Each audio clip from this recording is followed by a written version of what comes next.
Melihat ke dalam diri.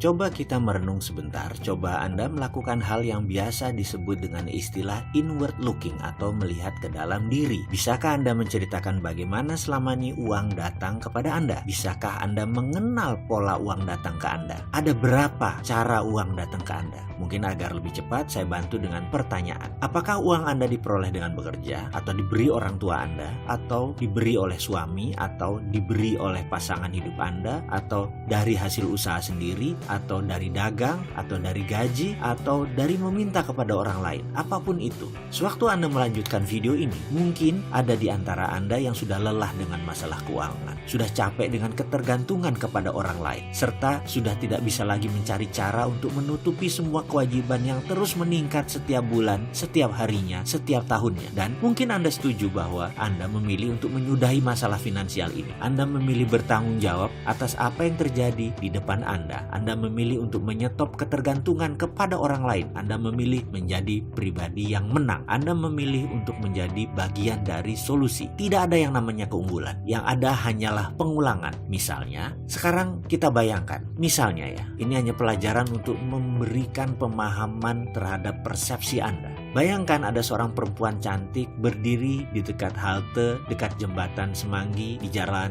Jenderal Sudirman. Waktu menunjukkan pukul 12 tengah malam. Perempuan cantik dengan tinggi semampai berkulit putih tersebut berpakaian rapi, sesekali melihat jam di tangan kanannya. Ada beberapa orang berdiri bersamanya, tapi perempuan yang satu ini menarik perhatian karena kecantikannya. Kalau dilihat sekilas, usianya tak lebih 25 tahun. Make up-nya tipis, kecantikan alaminya terpancar. Anggaplah Anda sedang mengendarai mobil dan Anda berjalan perlahan di depan halte tersebut. Kira-kira apa yang terbesit pertama kali dalam pikiran Anda tentang perempuan cantik berdiri di sisi kiri jalan yang disoroti jelas oleh lampu merkuri dekat halte tersebut? Mungkin ada yang menebak, ini pasti cewek nakal sedang menjajakan diri. Atau ada juga yang menyatakan begini, mungkin perempuan ini baru pulang kerja shift malam dari hotel di Bilangan sekitar situ. Pokoknya macam-macam, pasti ada yang positif, ada yang negatif. Keduanya bergantung kepada template kepala kita masing-masing. Lantas, bagaimana template di kepala seorang tercipta? Mengapa manusia satu dan lainnya berbeda? Karena perbedaan itulah output atau hasilnya berbeda-beda juga. Ada manusia yang sukses, ada yang biasa saja, ada yang gagal, dan ada lagi beragam hasil lainnya. Template jalannya pikiran atau mind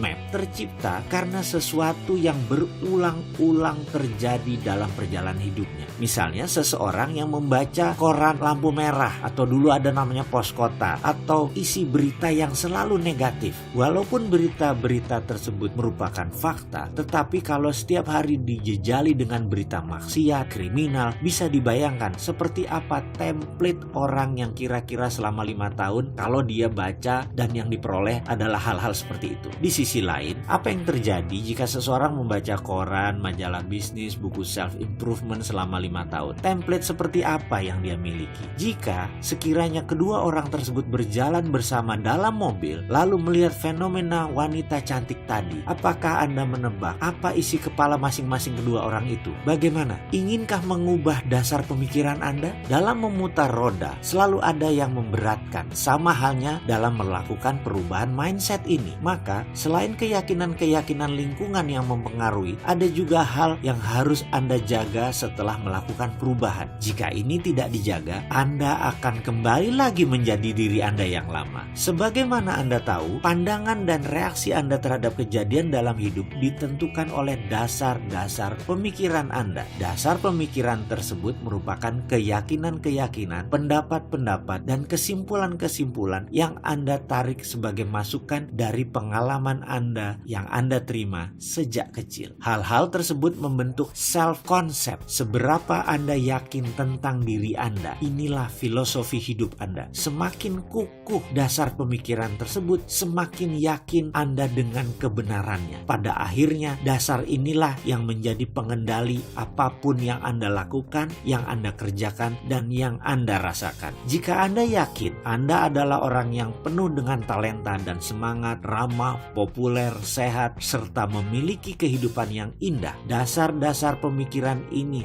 yang akan membawa Anda kepada penetapan sasaran hidup. Jika Anda belum memiliki template dasar tersebut, lakukan perubahan dan pasang template dasar tersebut dalam diri Anda. Lakukan seperti yang pernah dan terus saya lakukan. Ingat, yang penting bukan apa yang terjadi kepada Anda di dalam kehidupan ini, tetapi bagaimana reaksi Anda. Juga bukan dari mana asal Anda, tapi kemana tujuan Anda dan bagaimana Anda mencapainya. Sesungguhnya tujuan Anda hanya dibatasi oleh keilmuan dan imajinasi Anda. Padahal sebenarnya imajinasi itu tak terbatas. Jadi tujuan Anda sesungguhnya menjadi tak terbatas pula. Inilah dasar pemikiran dan keyakinan yang Anda perlukan untuk menunjang potensi sukses Anda.